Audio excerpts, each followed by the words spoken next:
ஒருத்தர் அந்த ஊர்ல இருக்கக்கூடிய ஒரு ஞானி கிட்ட போய், நான் வாழ்க்கையில எப்பவுமே சந்தோஷமா இருக்கணும், அதுக்கு ஏதாவது வழி இருந்தா சொல்லுங்க அப்படின்னு கேக்குறாரு. அதற்கு அந்த ஞானி, தினமும் காலையிலயும் சாயங்காலமும் தவறாம உன் வீட்டு முன்னாட போய் அமர்ந்துக்கோ.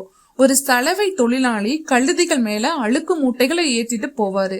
இத காலையிலயும் சாயங்காலமும் தவறாம கவனி.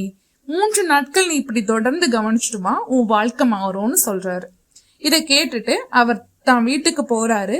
தினமும் காலையிலயும் சாயங்காலமும் சலவை தொழிலாளி அழுக்கு மூட்டைகளை ஏத்திட்டு போறதையும், திருப்பி சாயங்காலம் சலவை செய்த துணிகளை ஏத்திட்டு போறதையும் கவனிக்கிறாரு.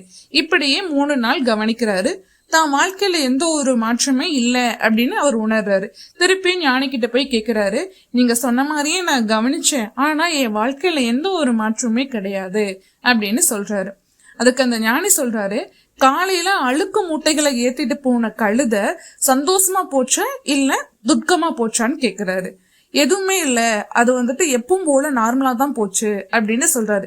திருப்பி சாயங்காலம் வரும்போது சலவை செய்த துணிகளை சுமந்துட்டு வரும்போது அது எப்படி இருந்துச்சு அப்படின்னாரு. காலையில எப்படி போச்சோ அதே மாதிரிதான் சாயங்காலமும் இருந்துச்சு அப்படின்னு அவர் பதில் சொல்றாரு. அப்போ உன் வாழ்க்கையில நடக்கக்கூடிய இன்ப துன்பங்கள் இரண்டையுமே ஒரே கண்ணோட்டத்தோட நீ பார்க்கணும். அப்படி பார்த்தாதான் உன் வாழ்க்கை எப்பவுமே சந்தோஷமா இருக்கும். துன்பம் வரும்போது ரொம்ப சோர்ந்து போறதும், இன்பம் வரும்போது ரொம்ப மகிழ்ச்சியா இருக்கிறதும் உனக்கு வாழ்க்கையில எப்பவுமே சந்தோஷம் கொடுக்காது. இரண்டையும் நடுநிலைமையோடு பார்த்தா நீ எப்பவுமே வாழ்க்கையே சந்தோஷமா வாழலாம் அப்படின்னு அந்த ஞானி பதில் சொல்றாரு. நன்றி.